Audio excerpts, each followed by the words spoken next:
Moi, c'est Stan, avec mon surnom de gamin, Winnie, comme Winnie Ourson. Avant, j'étais en pâtisserie.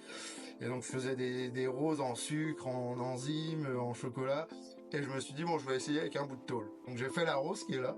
Ma toute première sculpture, en fait. De là, j'ai commencé à faire d'autres sculptures un peu plus avec de la pièce mécanique. Et donc, j'ai fait le chat qui est là.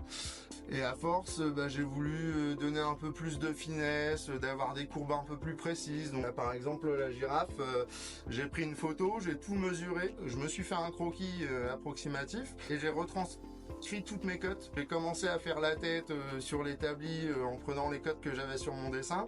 Donc ensuite j'assemble grossièrement et ensuite je viens retravailler, remodifier. C'est que de la récup, c'est que des pièces que je récupère dans les bennes chez les mécanos agricoles, moto ou quoi dans le coin, les amis qui font un peu de mécanique chez eux. Et c'est pour ça aussi d'ailleurs que j'essaye de pas trop dénaturer les pièces pour vraiment leur garder leur âme et garder la pièce telle qu'elle était. Typiquement, on voit vraiment la perruche, mais le connaisseur, il va voir la pièce utilisée. Les gens me disent « Ah, mon grand-père avait le même outil ». Pour moi, toutes les pièces, elles sont elles ont toutes quelque chose, quoi. Et d'ailleurs, j'ai beaucoup de pièces qui sont là, que je veux garder et qui ont été traitées au Brustol il y a 4 ans, 5 ans et qui n'ont pas bougé. Ça m'est jamais arrivé de remettre une deuxième couche, un produit qui me convient parfaitement. Le singe, il a plus de 3 ans et il a une bonne couche de Brustol. Alors, je la mets en plusieurs fois.